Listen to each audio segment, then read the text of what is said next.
Já estou gravando, para depois eu posto lá para vocês.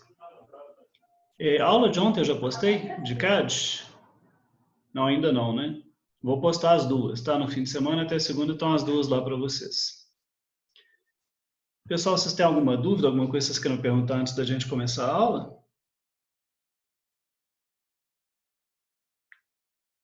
Turma? Professor, a respeito do trabalho que você postou, você colocou lá no Moodle, mas não tem o que é para mudança. Qual dos trabalhos? O de conforto, que é em grupo. Tem o roteiro, né? Tem a tarefa para entrega e logo acima ou logo abaixo, não lembro, tem um arquivo PDF que é o roteiro do trabalho. De qualquer modo, eu vou explicar ele todinho hoje.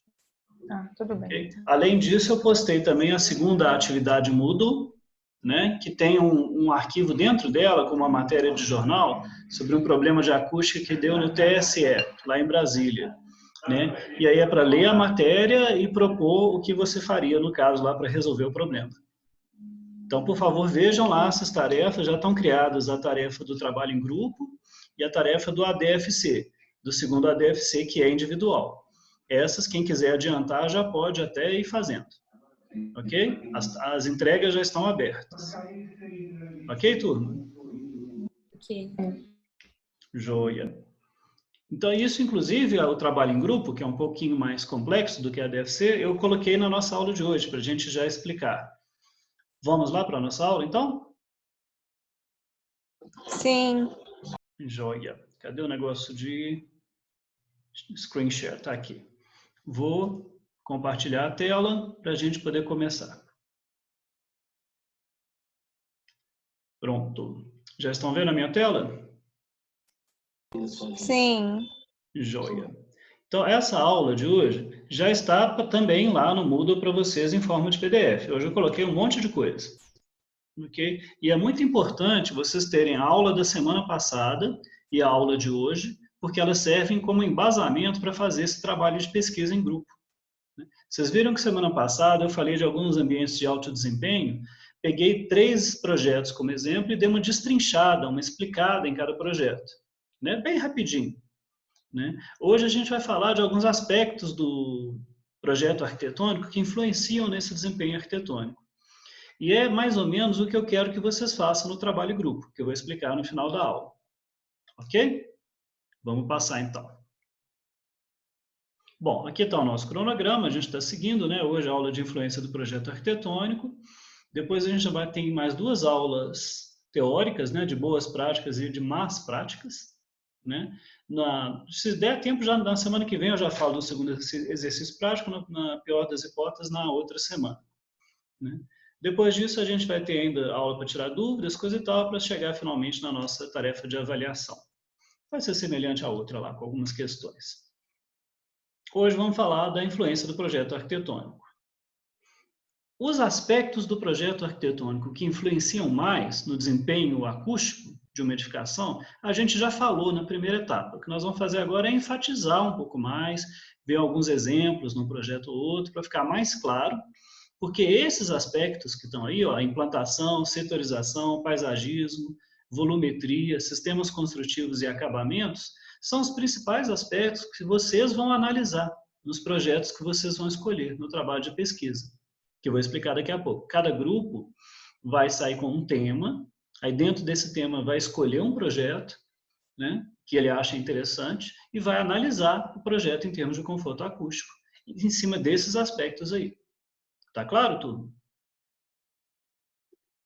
Sim, tá. Joia. Então vamos falar um pouquinho de cada um e dar um exemplo com o projeto. Implantação. É óbvio que a implantação é muito importante quando você pensa em termos de conforto acústico, principalmente quando você tem terreno. E aí você pode escolher aonde que você vai colocar a sua edificação. Né? Olha só que bonita essa planta de implantação desse hospital. Esse Bowie Hospital fica aí na cidade de Hefei, na China, e o terreno dele está delimitado por essa linha tracejada aqui, ó, do projeto, estão vendo? O terreno é contornado praticamente dos 4 lados por grandes avenidas, com várias pistas, e que geram muito barulho. Então, qual que era a implantação mais lógica? Tentar centralizar o hospital numa área mais central do projeto para conseguir fazer bastante praça, bastante paisagismo, bastante barreira acústica, separando ele dessas fontes de ruído que ele tem de todos os lados. E é exatamente o que a gente está vendo aqui como estratégia de implantação. Aqui tem esse hospital é recente, é um projeto recente que foi premiado, bem interessante, né? O arquiteto não é chinês, é um arquiteto europeu. E aqui está a foto da entrada. É esse pergolado que a gente vê aqui na entrada, tem esse porte-cocher, entrada do hospital. E ele ainda tem um jardim interno, estão vendo aqui uma praça interna que ele se desenvolve em volta dela, que essa praça vai ser ainda mais tranquila, porque as próprias edificações funcionam com barreiras acústicas, diminuindo a possibilidade do ruído urbano chegar nessa praça aqui. Então, essa praça é usada para recuperação dos doentes, para eles poderem fazer passeio, coisa e tal, quando eles têm que sair dos quartos, fazer fisioterapia, fazer caminhada, coisa e tal, eles fazem nessa praça interna, que é completamente resguardada, e o hospital ainda tem praticamente um parquezinho, uma praça muito boa em volta. Não é um belo projeto? Uhum. Ainda bem que pelo menos você responde, Gabriel. Agora vamos falar de setorização. Setorização é muito importante em termos de desempenho acústico, para que você possa separar atividades que são barulhentas das atividades que não são, e tentar criar barreiras entre elas. A gente já viu um pouco disso semana passada, né? Quando a gente falou, como é que eu pego isso aqui? Quando a gente falou, passei um slide aqui, disso aqui, ó, da Casa São Paulo, né? Da Sala São Paulo de concerto. Quando a gente vê que eles colocam a plateia e o palco bem na parte mais central do prédio, tem um monte de ambientes que funcionam como amortecedores, como barreiras acústicas, para não deixar o ruído da estação de trem ou das ruas e avenidas aqui em volta chegar lá na plateia, no palco, né? Outros exemplos que a gente pode ver disso, então aqui, ó, um que é famoso é a escola Bauhaus, de arquitetura e design, que funcionou na Alemanha nos anos 10, nos anos 20, e influenciou toda a arquitetura modernista e todo o design do século 20. Vocês já devem ter estudado alguma coisa da Bauhaus nas disciplinas de história da arquitetura e história da arte, não estudaram? Sim. Eu já ouvi falar. Vale muito a pena estudar, gente. A Bauhaus é realmente um marco, assim, mudou a cara da arquitetura e do design do mundo. E esse prédio aqui da Bauhaus, onde tudo acontecia, foi projetado pelo Walter Gropius, um dos diretores da Bauhaus, um excelente arquiteto, e vejam como ele tem uma setorização muito clara, que era uma das bases do modernismo, setorizar bem claramente, se não misturar os assuntos, para que o corpo central, que está em bege aqui, que é o administrativo, funcione como elemento separador e como barreira acústica, porque os ateliês que estão em vermelho geram muito barulho. O pessoal tinha lá oficina de madeira, de escultura, oficina de metal, coisas muito barulhentas. Então, o prédio bege serviu como barreira acústica para proteger a habitação e a área coletiva, aqui em azul e roxo, e as salas de aula, que ficavam o mais longe possível, aqui em amarelo. Então, não é uma setorização à toa. Esse tipo de consideração tem sempre que ser levado em conta. Vamos ver mais um exemplo disso. Isso aqui é uma escola em Presidente Prudente. E foi analisado, essa planta de setorização aqui foi feita para demonstrar que o projeto tem um bom desempenho acústico. A gente vê do lado esquerdo o pavilhão de salas de aula, que estão aqui em amarelo e com a circulação em roxo em volta delas. Aí tem um monte de rampa, porque tem desnível aqui para fazer circulação, um pavilhão central com área administrativa, pátio interno, banheiros, serviços, coisa e tal. Depois, mais à direita, uma praça descoberta, um pátio descoberto, e mais à direita ainda, a quadra, que está em cinza, grandona aqui, a quadra poliesportiva da escola. É à toa que as salas de aula estão mais à esquerda possível e a quadra poliesportiva mais à direita, e tem toda uma separação física e uma edificação entre uma coisa e outra, além de paisagismo e tudo mais, e desnível, vejam os taludes? Não, é para que o ruído da quadra e do pátio externo, que são as coisas mais barulhentas da escola, cheguem o menor possível, o menos possível, né, sejam o mais abafados possível nas salas de aula que estão lá dentro. Deu para entender? Sim. Joia. Então, gente, percebam como é legal e importante você fazer esse tipo de planta de setorização para poder explicar o seu projeto, né? É uma planta mais simples, não tem layout, né? Você coloca cores, faz essa tabela do lado que vocês estão vendo aqui, para você explicar os fluxos, explicar desempenho acústico, por que você criou os blocos dessa maneira, por onde que entra, por onde que sai. É tudo feito nessa planta de setorização, né? Lembra quando a gente fez o projeto, que eu falei que isso era muito importante? Espero que vocês estejam fazendo nos outros projetos. Agora vamos falar de paisagismo. Uma coisa que a gente já falou na primeira etapa é o tanto que o paisagismo pode, ele em si, ser uma barreira acústica. Alguém lembra quais são as condições mínimas para conseguir fazer uma barreira acústica de paisagismo? Ela pode ter 1 metro só de largura, pode ser feita só de palmeiras, por exemplo? Eu não lembro a medida certa, né? Tá no caderno. Tinha a ver com aquele negócio do muro, para fazer a sombra certa, na medida certa. A posição dela para ela fazer a sombra acústica, né? Mas a regrinha, a dica que eu passei para vocês é a seguinte: no mínimo, para começar a fazer efeito, 5 metros de largura de faixa paisagística, né? Densamente ocupada. E eu posso fazer só uma espécie, tipo palmeira? Não, pode ter mais. Tem que ter mais, né? Tem que ter, como nesses desenhos aqui que vocês estão vendo à esquerda, eu tenho que mesclar espécies baixas, médias e altas, de modo que tenha folha desde o chão até lá em cima. Porque são as milhares de folhas fechando toda aquela área ali é que vão atuar como barreira, como refletores acústicos, né? E provocar uma sombra acústica atrás, né? Então é muito importante a gente lembrar disso, porque o paisagismo ele pode ter vários aspectos positivos para o projeto e, junto com todos eles, ter também esse aspecto positivo do conforto acústico.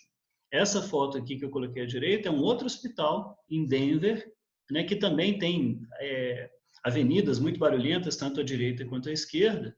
Eu não sei se vocês estão vendo esse monte de janelinha das pessoas aqui em cima da foto, igual eu estou vendo. Vocês estão?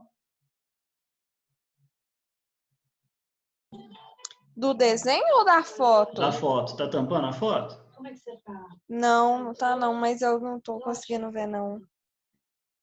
Bom, depois vocês vão pegar o PDF, que eu fico jogando para um lado e para o outro aqui para ver se vocês estão vendo. Então a gente percebe que esse é um outro hospital que usou fortemente a questão do paisagismo para poder se proteger acusticamente e, obviamente, isso também vai ser bom termicamente, né, das condições que tem no entorno. Ok? Ok. Joia. Outro caso que eu queria mostrar para vocês de uso interessante do paisagismo é esse parque que acontece ao lado do aeroporto de Amsterdã, na Holanda. Existe uma certa proximidade entre o aeroporto e essas casas, esses bairros residenciais que estão aqui do lado. Aqui já começa a ver algumas áreas aqui residenciais, de casas aqui do lado. O aeroporto está logo aqui à esquerda. Então, o que foi feito? Essa área que separa o aeroporto da área residencial foi transformada em parque, e nesse parque foi feito artificialmente uma série de pequenas colinas e linhas aqui que foram calculadas. Está vendo essas colinas triangulares aqui na foto de baixo? Olha o avião lá no fundo, né? Foram calculadas para funcionar como refletores acústicos, né? Como a gente vê aqui no desenho, que impedem o som de refletir e ir parar nas casas. Refletores acústicos que provocam aquela colisão destrutiva, é um revestimento 3D gigante, né? No parque, provocando aquelas colisões destrutivas e diminuindo muito o barulho do aeroporto chegar nas casas. E isso deu muito certo, esse projeto é de uns 10 anos atrás, deu muito certo e aumentou muito o conforto acústico dessa vizinhança aqui do aeroporto. Chama Sidhoek, uma coisa assim o nome desse aeroporto, o aeroporto de Amsterdã, da Holanda. Deu para entender, gente? Sim. Joia. Agora vamos falar de volumetria interna e externa. Que eu vou pegar um caso que é icônico, que é famoso nessa questão do conforto acústico. A Ópera de Sydney. Provavelmente todo mundo aqui já estudou, já deu uma olhada, já viu pelo menos alguma vez esse projeto arquitetônico da Ópera de Sydney. ele é muito famoso, ele foi feito há quase 50 anos atrás, nem parece, né? Década de 70, década de 80. E gerou uma forma muito escultórica, uma forma baseada nas velas dos navios, nas plantas da região, que ficou famosa no mundo inteiro, né? Todo mundo pensa na Austrália, quando pensa em alguma edificação na Austrália, algum prédio, o mais famoso é esse aí, a Ópera de Sydney. Nesse sentido, o arquiteto foi muito feliz quando fez esse projeto, vocês não acham? Ainda mais nesse lugar que ele é, né? Nessa ponta de terra, assim, avançando no meio da baía da cidade. É uma implantação semelhante à do Museu do Amanhã, lá no Rio de Janeiro. Bonito ou feio, gente? É bonito. Não é à toa que virou ícone, né? Virou símbolo da Austrália no mundo inteiro. Não sei se vocês repararam, todo Réveillon, um dos primeiros lugares que tem queima de fogos é na Austrália, né? E a queima de fogos é exatamente, a gente vê lá no Jornal Nacional, lá na Austrália já é ano que vem, não sei o quê. Né? E a queima de fogos é sempre em cima da Ópera de Sydney, porque é o cartão postal, é o símbolo da cidade. No entanto, apesar de lindo e muito bem feito, esse projeto, na hora que ele é uma sala de concerto, é uma ópera, né? Um lugar para ter música clássica, óperas, concertos de música clássica, essas coisas, igual a gente discutiu semana passada. Na hora que a gente vai ver o interno dele, essa aqui, ó, é a sala principal, né? Eles têm outras salas menores, coisa e tal. Essa é a principal. Ele tem problemas. Não é considerado uma boa sala. Um dos motivos é que a maneira como a volumetria externa foi criada forçou a uma sala interna que tem um forro muito aquém do que deveria ser. E, de quebra, o pessoal preocupou muito mais com a área externa, com a volumetria externa, do que com a interna. Vocês lembram que a gente viu que sala de concerto deve ter em cima da orquestra? Está vendo que a orquestra ela não fica num canto, né? Ela fica no meio aqui, ó. É uma configuração comum de sala de concerto. Mas quando é assim, em cima da orquestra, deve ter aqui em cima um monte de painéis rebatedores, côncavos, curvos para baixo, assim, e que rebatem o som para toda a plateia, para todos os lados. Lembram disso? Oi, gente, vocês estão me escutando? Lembro. Pelo menos a Larissa lembra. Pois é, essa sala não tem esse tipo de detalhamento. E vejam como o forro dela é bastante estranho, né? E a gente vê nessas duas fotos aqui da direita, o forro ele é alto em cima da sala de orquestra, mas ele desce muito e fica bem baixinho em cima de uma boa parte, aqui quase a metade da plateia, dessa área que a gente pode ver claramente na foto aqui de baixo. Ele não tem aquela forma que a gente sabe que é boa para teatro, para sala de concerto, meio parabólica e cheio de placas curvas para baixo, de modo que o som reflita e espalhe pela plateia, como a gente viu que é o mais importante. Não tendo aquela forma, ele não tem porque não é possível, por causa daquelas cascas que tem por fora. Né? Não tendo, o que aconteceu? Toda essa plateia aqui que tem, da onde o forro desce para trás, tem a acústica prejudicada. Não tem a mesma qualidade quem está na parte mais alta. O tempo de reverberação é diferente, chega a dar eco em alguns lugares aqui. Então, ficou famoso esse caso da Ópera de Sydney, que tem uma volumetria externa muito bonita, icônica, virou cartão postal da cidade, mas, ao mesmo tempo, a sala dela, principal, é para isso que ela foi construída, não é boa acusticamente. Já fizeram 2 reformas para poder melhorar e mesmo assim até hoje ela não é considerada uma boa sala. A nossa aqui, São Paulo, Minas Gerais, são consideradas melhores do que ela. Interessante, né? Sim. Isso, gente. Vai me respondendo, pelo amor de Deus, para eu saber que vocês estão me escutando. Né? Continuando. Agora vamos falar de sistemas construtivos. Quando a gente fala de sistemas construtivos, a gente quer saber como que a estrutura foi feita, como que as vedações são feitas, as paredes, e cobertura e esquadrias. Né? Isso tudo vai fazer muita diferença, tanto para o isolamento, né, quanto principalmente para o isolamento, de dentro para fora e de fora para dentro e de um setor para o outro. Né? Um exemplo interessante que a gente fez disso é essa edificação aqui, que é o sonastério, que eu mostrei semana passada, projeto do arquiteto belo-horizontino, João Diniz. Né? O sonastério tem todas as suas vedações externas ou seja, paredes e esquadrias que dão para fora, são ou de concreto maciço, essas paredes que a gente está vendo aqui, não tem tijolo, é de concreto mesmo, ou de concreto maciço, ou de esquadria dupla, esquadria acústica. Então, ele só vai ter vedações diferentes de tijolo ou de drywall por dentro, né? As externas, as que dão para fora, são todas de concreto maciço e esquadria dupla. O que isso faz com o isolamento aqui? É muito bom, porque o concreto maciço é um sistema de massa, né? São paredes aí de 20, 25 de espessura de concreto maciço. Então, é muito difícil da vibração passar por esse concreto e entrar para dentro. E as esquadrias duplas são caras, mas a gente já viu que elas funcionam, né? Com vidro duplo, vidro triplo. No caso aqui, não sei se vocês lembram, vocês podem depois pegar na aula da semana passada, tem uma esquadria dupla, um espaço de 20 centímetros, depois outra esquadria dupla, como se fosse uma esquadria quádrupla. Então, a gente realmente vê que são duas janelas com espaço entre elas. Isso funciona como uma beleza. Também o pessoal gastou aqui, investiu, né? E as internas? As internas já são, por exemplo, nesse projeto de drywall. Mas é um drywall qualquer? Não. É como esses exemplos que a gente está vendo aqui. Drywall pode ser bom acusticamente? Pode, desde que ele tenha recheio, né? Esse aqui é um drywall que está colocado para melhorar uma parede que já é existente, né, de lajota cerâmica, então vai ser colocado com o recheio aqui por dentro, então vai virar uma camada dupla, tripla, coisa e tal.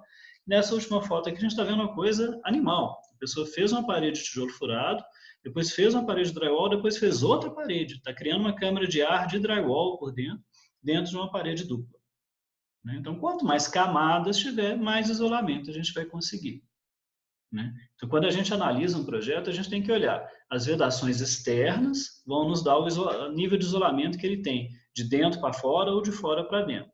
As vedações internas, que pode ser tijolo furado, drywall, divisória, outras coisas, vão nos dar o tanto que pode ter isolamento entre uma atividade e outra, entre um setor e outro, da mesma edificação, do mesmo projeto.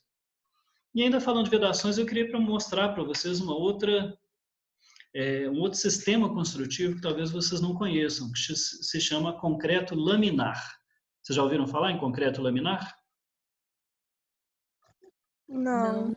São paredes e painéis pré-fabricados em concreto com a caixa de ar no meio. Então, a gente vê aqui nessa foto maior da esquerda, os painéis sendo montados para fazer paredes, né? Cada um desses painéis aqui é duas placas de concreto de 6 a 10 centímetros cada uma e um espaço de ar no meio, também de 6 a 10 centímetros. Então, dá uma parede final entre 20 e 30 centímetros, dependendo do projeto. Pode ter uma variação, a pessoa pode escolher. Esses painéis vão sendo fabricados, uma fábrica de pré-moldados, e depois montados no local. Essa casa que a gente está vendo aqui à direita, e... Nossa, o que eu fiz aqui? E essa que está sendo montada aqui embaixo, são todas feitas com essa técnica do concreto laminar. Nossa, eu não sei se é o mesmo, Flávio, que a gente colocou no nosso trabalho de paredes. Porque tinha uma que eram placas de concreto pré-moldadas e que elas tinham esse espaçamento de ar no meio. Então é bem parecido. Então, vocês já viram, o resto da turma não tinha visto ainda. Tem vários fabricantes, né? O concreto laminar é o termo técnico, mas cada fabricante vai chamar de uma coisa diferente, né? E a gente tem que buscar quando a gente quer usar isso. E veja como essa casa aqui, por exemplo, dessa foto mais acima e à direita, é bem feita, é bonita, né? É bem acabada. Então, isso não prejudica em nada a arquitetura. Pelo contrário, pode gerar uma arquitetura muito interessante, né? Então, quando a gente quer especificar, usar esse tipo de coisa num projeto nosso, você tem que pesquisar bem para especificar um fabricante que tenha boa qualidade, né? Porque, como qualquer coisa, tem bons painéis pré-fabricados de concreto laminar e tem ruins. Ok, turma? Ok. Joia. E, finalmente, o último item que a gente tem de análise é materiais de acabamento.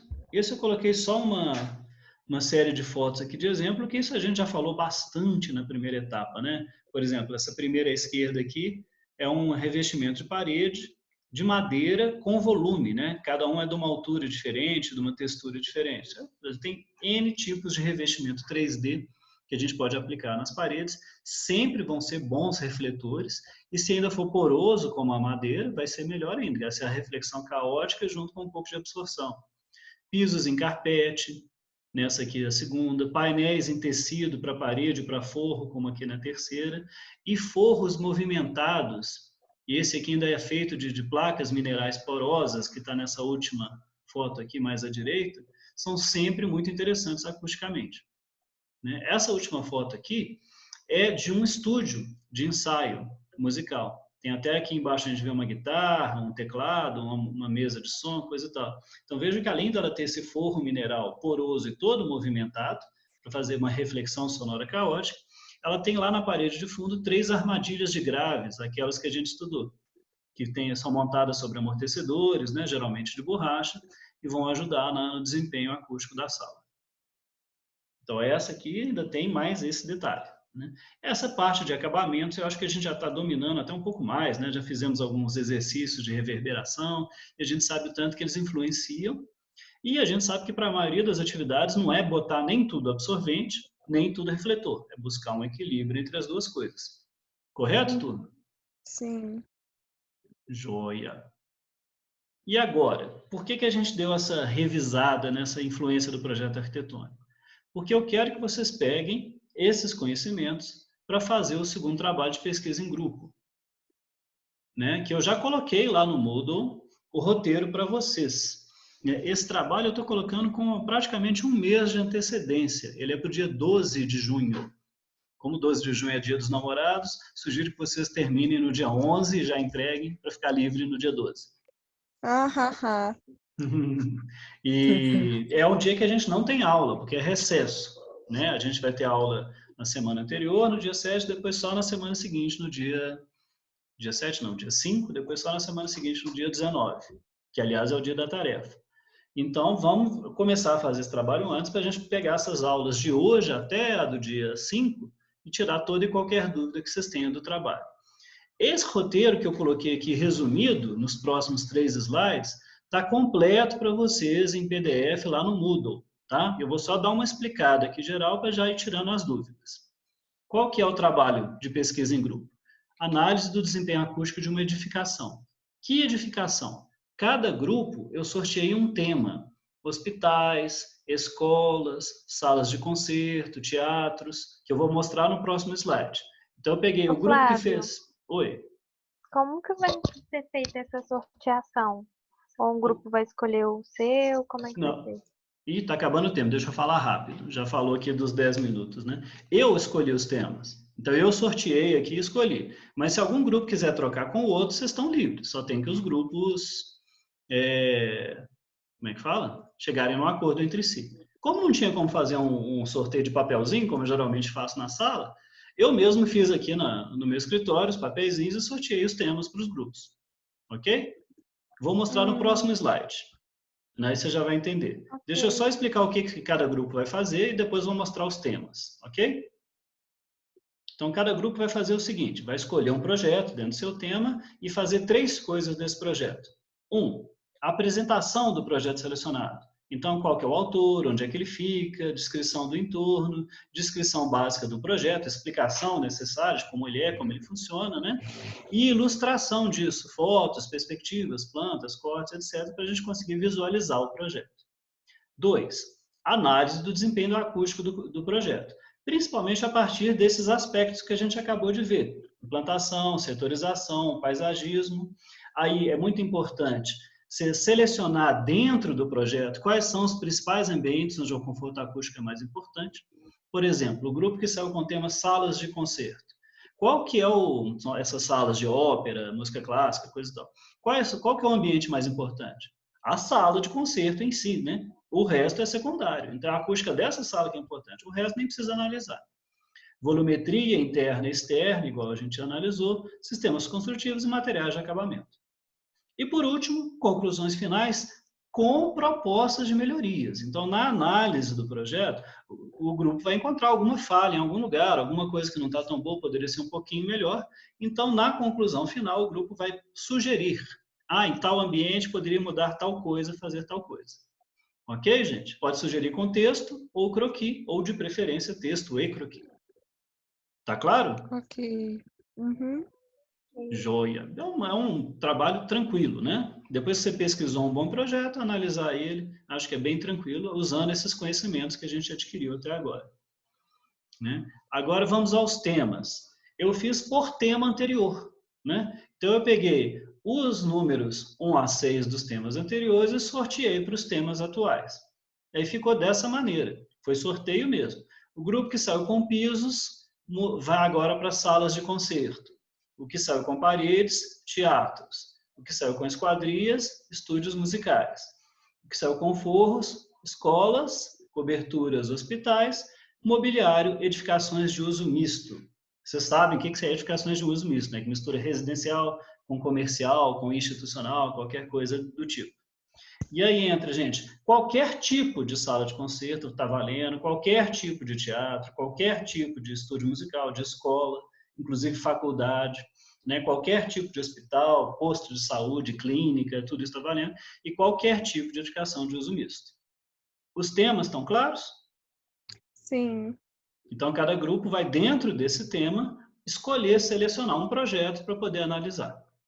É claro que você tem que escolher, grupo, um projeto do qual você consiga muitas informações, né? Se for um projeto que você achou muito interessante, mas você só tem 2 fotos dele, mais nada, não vai dar para analisar, concorda? Se a gente quer saber de implantação, de setorização, de sistemas construtivos, de acabamentos, a gente tem que ter muita informação sobre aquele projeto. Ok, gente? Ok.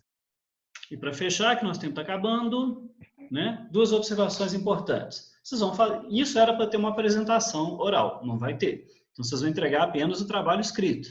E como sempre, aquela formatação básica de ABNT, né? Uma capa com o nome da galera, lembrar de colocar fontes nas imagens, lembrar de colocar bibliografia no final. Um detalhe, bibliografia de tudo que você consultou, né? Um detalhe, precisa colocar índice, lista de figuras, essas, não, isso é bobagem. Isso a gente faz quando é artigo científico, coisa e tal, mas para um caso aqui não precisa não. Ok? Ok. E a última observação muito importante, não repetir os projetos que eu apresentei, nem na aula passada, nem na aula de hoje. Né? Então, não usar a Ópera de Sydney, não usar o Teatro do Palácio das Artes, e não usar a Sala São Paulo, lá de São Paulo. Né? Mas a Minas Gerais, por exemplo, eu não apresentei, poderia usar. Então, pode usar qualquer um, qualquer projeto, qualquer lugar do mundo, menos os que eu apresentei. Tá claro? Ok. Joia. Ainda bem que a Gabriela responde, que o resto não responde. Então é isso, gente. Hoje eu queria falar dessa parte e já falar do projeto. Eu vou agora tirar o compartilhamento de tela e voltar aqui para o nosso encontro do Zoom. A gente ainda tem 4 minutos para tirar as dúvidas finais.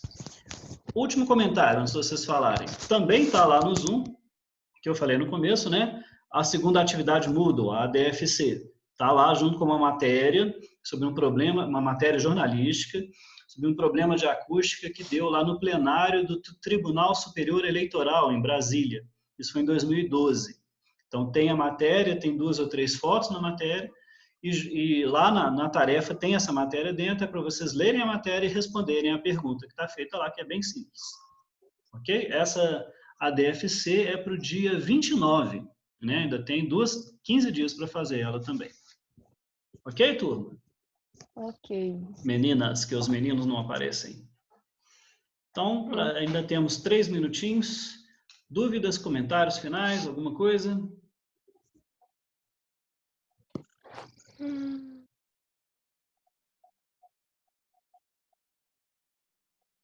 Quem não estava entendendo o trabalho de pesquisa agora já entendeu? Sim. Já, sim. Então tá. Gente, conselho do Flávio, comecem a fazer essa pesquisa do projeto, que cada grupo vai escolher, já imediatamente. Não só para vocês adiantarem o serviço e ficarem livres desse trabalho, como também para terem oportunidade nas próximas aulas de me mostrar, né, tirar dúvida comigo, eu estou pensando em pegar tal projeto, né? Aí liga a câmera, me mostra, coisa e tal. Aí eu posso dar opinião, se é bom, se não é bom, Né? Ah, gostei muito de tal projeto, mas não consegui o corte dele. Tenho tal coisa, mas não tenho corte. Será que dá para fazer?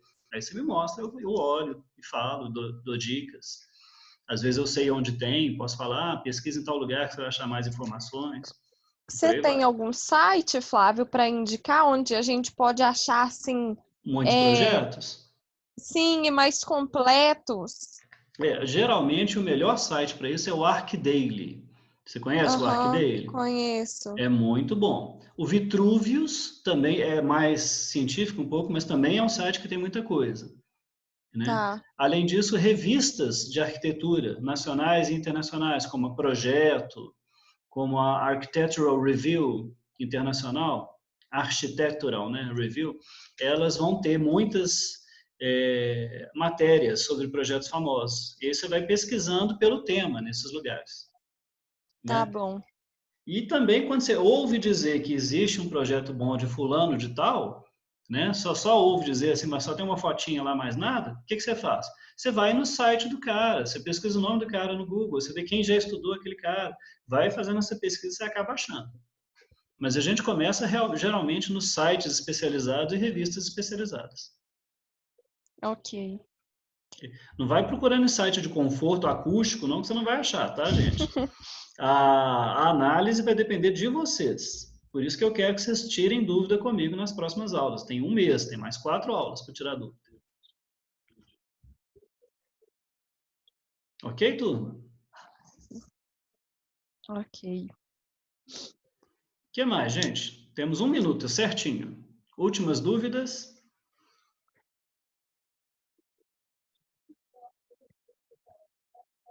Nada? Tá tranquilo para todo mundo? Sim, para mim, sim. Para mim, sim. Que bom. Tá tranquilo e favorável. Então, como já entrou no último minuto, vai cortar daqui a pouco. Vou me despedir de vocês. Boa noite, bom fim de semana, bons trabalhos. Para você também, Boa Flávio. noite. Boa noite, bom final de Bom semana. descanso. Obrigada. E a gente se encontra semana que vem. Um abraço. Tchau. Tchau, Tchau. tchau.